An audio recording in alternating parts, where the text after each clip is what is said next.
Good morning. आज हम अपने वीडियो के सेकेंड पार्ट में चलेंगे और इसमें दूसरे पार्ट में ये देखेंगे सेक्शन 4 से संबंधित, जिसमें बात करता है ये डिक्लेरेशन एंड नोटिफिकेशन के रिगार्डिंग।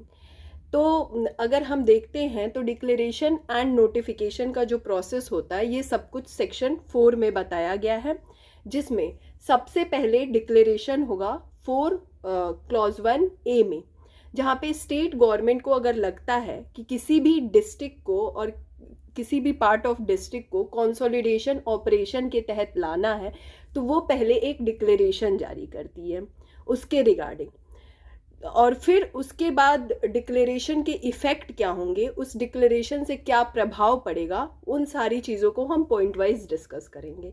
तो सबसे पहला होगा कि स्टेट गवर्नमेंट जब डिक्लेरेशन जारी कर देगी तो 4(1)B के तहत उसमें कंसोलिडेशन अथॉरिटीज़ एंटर करेंगी, सर्वे करेंगी and take the measures of the land. वो लैंड के मेजर्स को नापेंगी कि वो भूमि का कितना लेवल है, लेवल ऑफ द मैप, और फिर वो फिक्स करेंगी पिलर्स को, वहाँ पे पिलर्स गाड़ेंगी। एंड थर्ड है कि वो जितने भी एक्ट नेसेसरी हैं उससे संबंधित वो सारी चीज़ों को करेंगी। तो ये हमारा डिक्लेरेशन हो गया। अब 4(1)(2) में हम नोटिफिकेशन की बात करेंगे। तो सेक्शन ये बात करता है कि आफ्टर डिक्लेरेशन के बाद ऑफिशियल गजट में एक नोटिफिकेशन जारी होता है।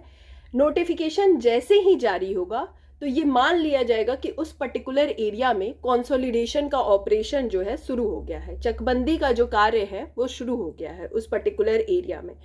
अब ये नोटिफिकेशन जो है किन किन मोड से जारी हो सकता है, तो इसके लिए मोड्स बताए गए हैं कि ये ऑफिशियल गैजेट में जारी होगा और जो भी डेली न्यूज़पेपर सर्कुलेशन में होगा उसके तहत ये नोटिफिकेशन जारी होगा।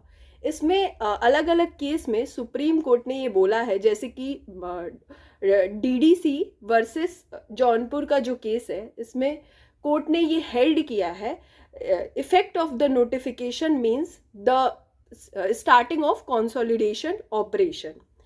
अब इस डिक्लेरेशन और नोटिफिकेशन के क्या कॉन्सिक्वेंसेस होंगे ये सब हम सेक्शन 5 में डिस्कस करेंगे। अपने सेक्शन 5 में इसके 3 कॉन्सिक्वेंसेस को बताए गए हैं।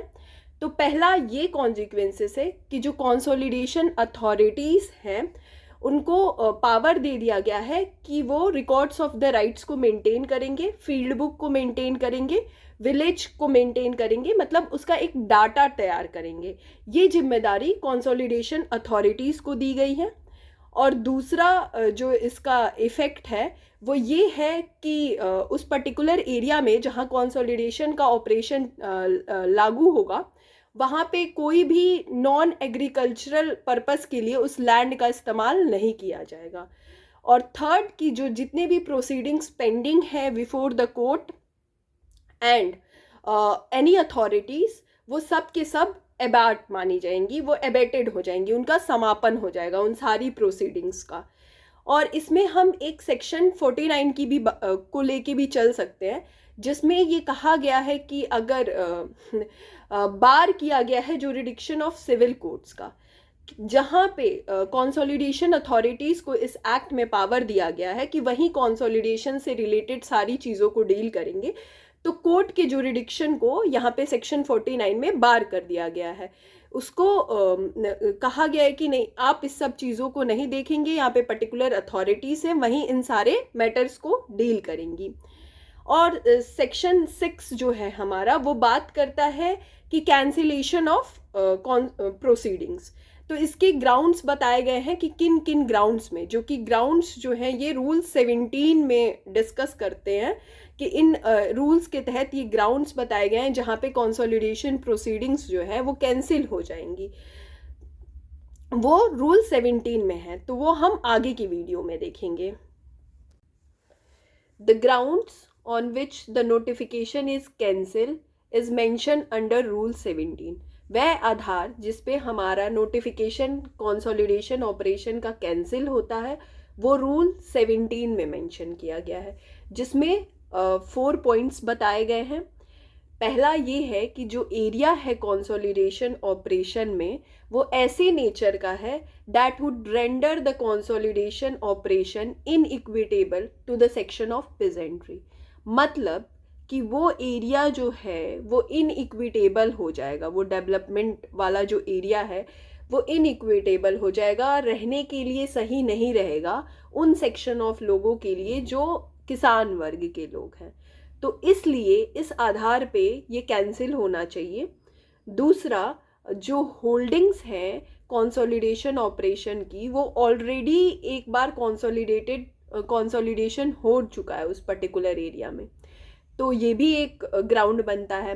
And third, the village is so torn up, इस तरीके से है, इस तरीके से वो गुटों में बटा हुआ है कि वहाँ पे कंसोलिडेशन का जो ऑपरेशन है वो बहुत ही डिफ़िकल्ट है, वो नहीं किया जा सकता है।